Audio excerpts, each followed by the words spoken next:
Hello friends, good evening.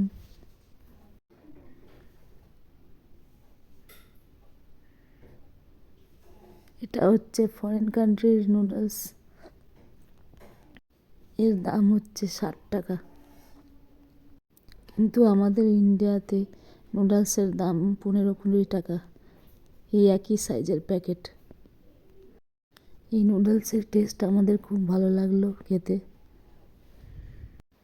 এই নুডলসটা এই কারণে স্পেশাল, কেননা এতে শিল্পা শেট্টির ছবি দেওয়া আছে। আমরা ইভিনিং স্ন্যাক্সে এই নুডলস করে খেলাম আজকে। আমার একটু ঠান্ডা লেগেছে, তাই আমি ঠিকমতো কথা বলতে পারছি না, ঠিকমতো ভয়েস দিতে পারছি না।